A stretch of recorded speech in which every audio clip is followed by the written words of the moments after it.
Welcome to Spotlight. Iranian President Ebrahim Raisi has wrapped up a tour of 3 Latin American countries as part of Tehran's efforts to boost diplomatic and trade ties with independent nations. During his 5-day visit to Venezuela, Nicaragua, and Cuba, the high-ranking Iranian delegation signed 35 documents of cooperation and MOUs in diverse sectors, from energy and mines to trade and biotechnology. Iran and the 3 Latin American countries that President Raisi visited share experiences of confronting U.S. sanctions. Upon his arrival in Tehran, the Iranian president said a balanced and constructive foreign policy tops Iran's agenda amid the waning influence of the Western imperialism. Joining us on tonight's Spotlight, we have academic and political analyst Bruno Beclini, joining us from Porto Alegre, Brazil. And we also have activist and commentator Don DeBar joining us from Austin, New York.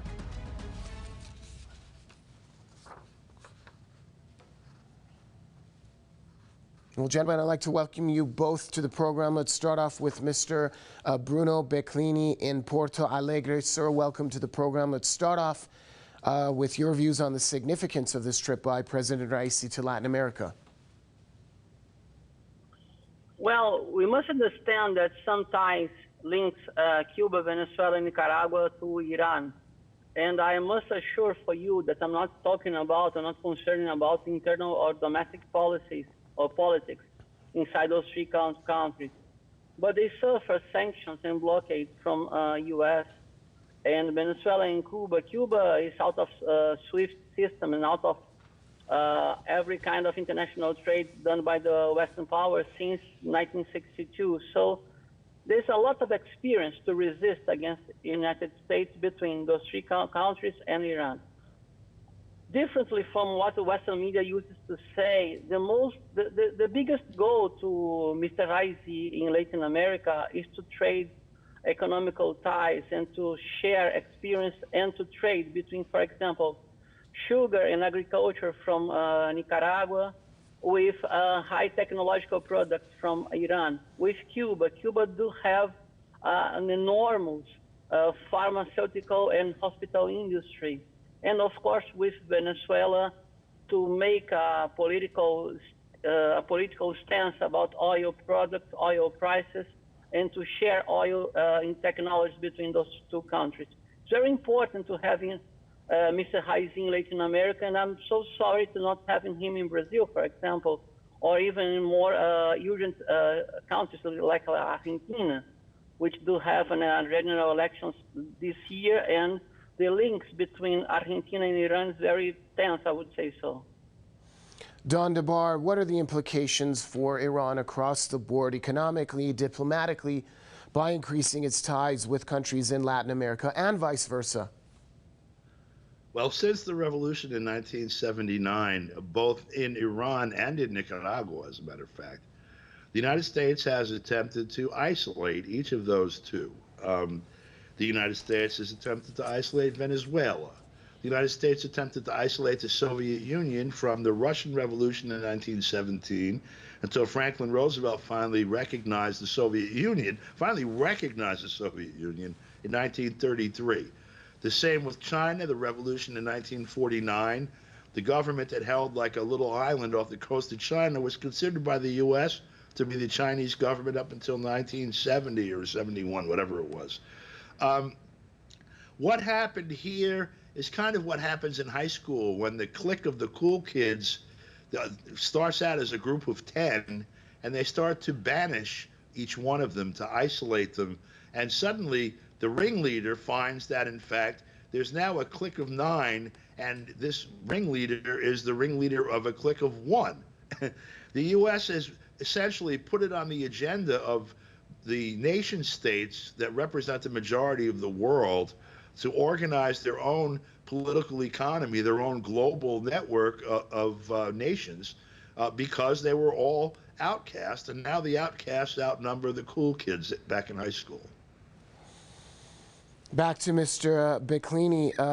President Raisi said that Tehran is pursuing a foreign policy based on balanced relations with all independent countries. He emphasized that Iran and the Latin American region share a similar stance in countering the current unjust world order and global imperialism.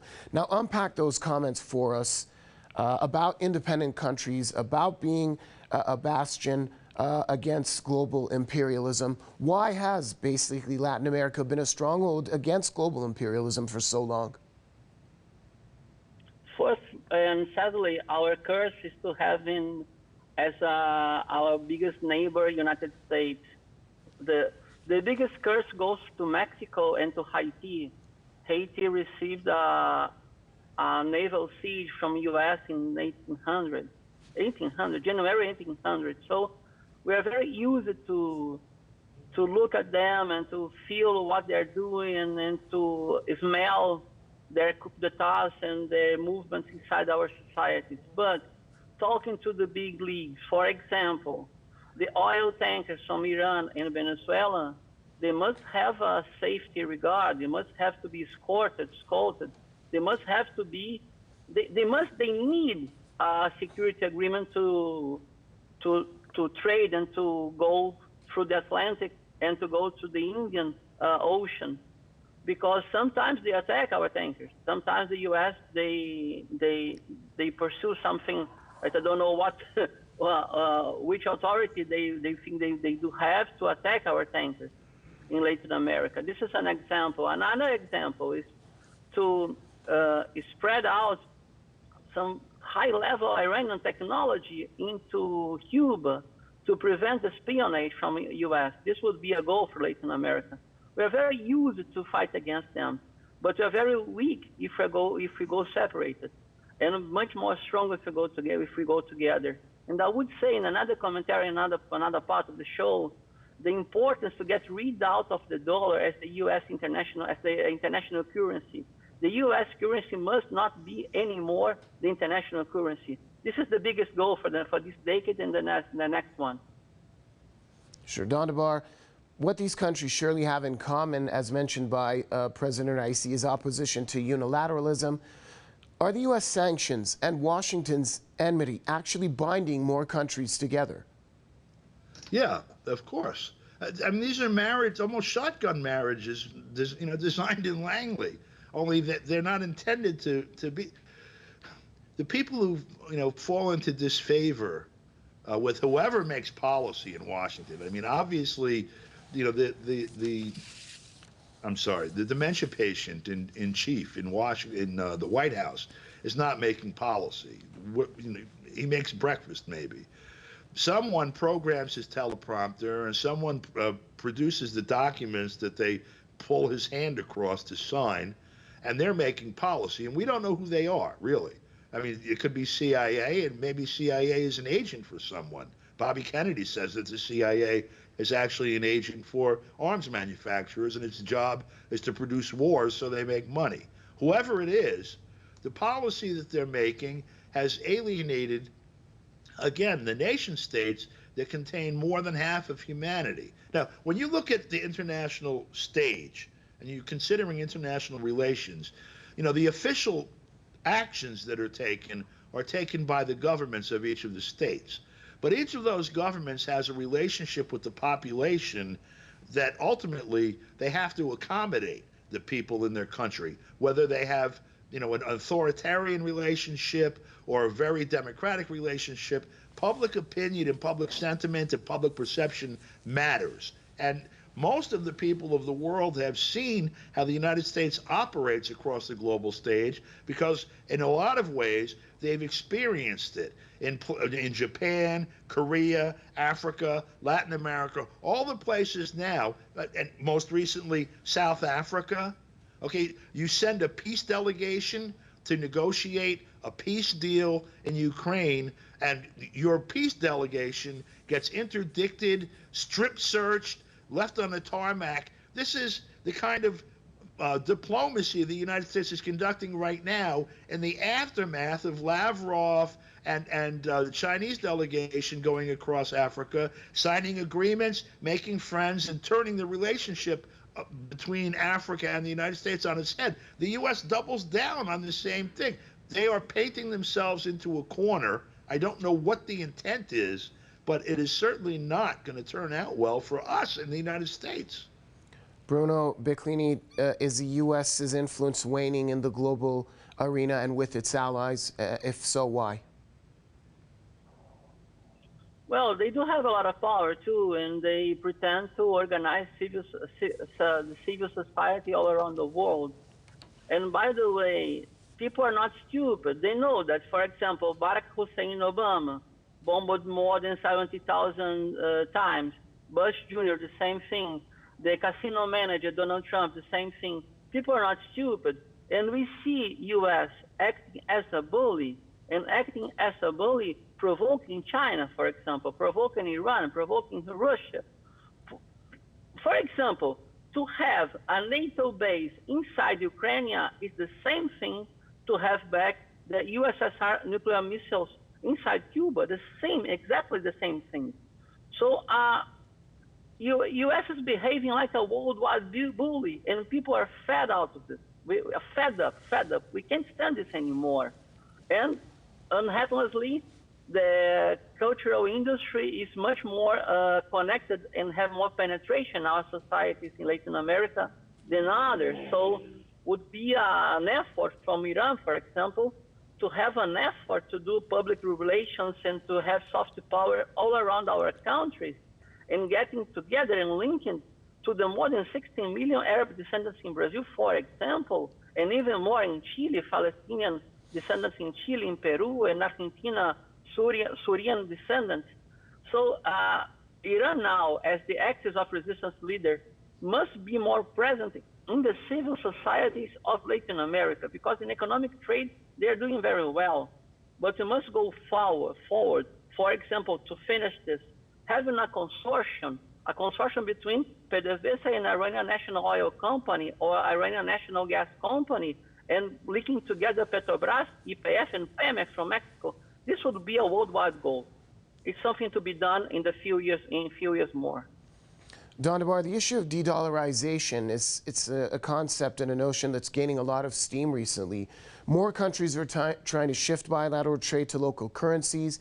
Different blocs like BRICS are more and more exercising the concept of having a common currency. Why do you think so many countries are trying to steer away from the dollar, and what needs to happen to loosen the stranglehold of the greenback on global trade? Well, the currency is literally the currency of a national economy.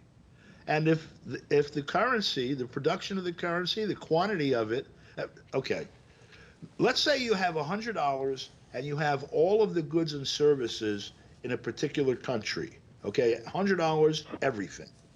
If you print $200, you still have the same quantity of things here. What you just did was take the $10 I had in my pocket and you had in your pocket or whatever, and cut the value of it in half as against the economy itself.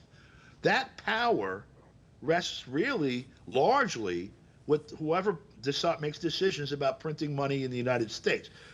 A similar situation actually exists elsewhere in the world, for example, in North and West Africa, in French Africa, as they would call it.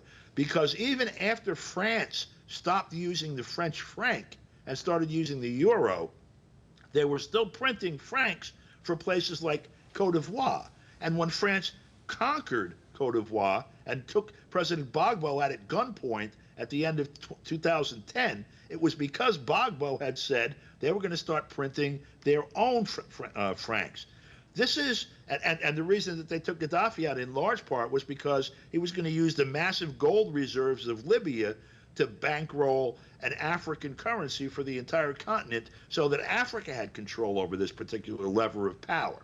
So this is a huge advantage that the United States has had, and what they did as they weaponized it, instead of exercising it as a sort of a weapon of soft power, they started using it as a club and trying to take countries down in front of the whole world as an example. And people looked at each other and said, well, let's not use that anymore. And that's where they basically induced the current situation where the entire arrangement, the entire universe of currencies is being reevaluated by most of the countries in the world, and already massive changes are underway. Bruno, do you agree with our guest, Mr. Debar, about how the United States has weaponized its influence, its currency's influence in the global market? And what needs to happen, in your opinion, to loosen that stranglehold? The first step would be stopping dealing oil and petrol products in dollars. This would be the first step. When they thrown to the garbage in 1971, Nixon administration, the Bretton Woods Agreement, they started to negotiate oil with dollars. So dollar is the worldwide currency also because they trade with oil. So, for example, if big production country which produces oil, like Kazakhstan, Iran, Venezuela, Brazil, even Saudi Arabia, Emirates, they are all connected to the Shanghai Cooperation Organization or to the New Development Bank, the Bank to the BRICS. If they start to organize the oil trade, getting rid of the dollar will lose a lot of power. And as long as U.S. weaponize their money and their condition is to extend their public debt until the moon, from the earth to the moon, they can finance the war industry to bully worldwide. This would be the first step, stopping dealing oil with dollar. And we can do that because many countries who are huge producers and most of the OPEC producers, they can get rid of the dollar. Don Debar, a guest that we spoke to here on Press TV earlier, said that Iran is part of an alliance-building process in Africa, West Asia, Eurasia, and now in Latin America. Do you agree with that notion? Not only that, let's take what he just said and amplify it with the facts around what you're asking me about. So the United States attempts to strangle Iran, isolating it. It attempts to strangle Venezuela, isolating it. It attempts to strangle Russia, isolating it. It's totally exploited Nigeria, isolating it. And you look at China, who is one of the largest consumers, if not the largest consumer of petrochemical outside the U.S. military globally, turning around and coordinating sort of a rapprochement between Saudi Arabia and these others. You're making a major prerequisite, material prerequisite towards de-dollarizing the petrochemical industries, or the petroleum industries, has been basically implemented by the United States, kicking out all the producers of the Cool Kids Club. And so when you see Iran and Venezuela start doing joint ventures in terms of production and refining and all of that, Mexico also, you know, what's been done with Pemex and all of that. Brazil, by the way, with all of that. We're seeing all of the producers being almost a shotgun marriage from Washington so that they can turn around and tell Washington, okay, these are the terms of our engagement going forward, and we're not using your money, we're using our own.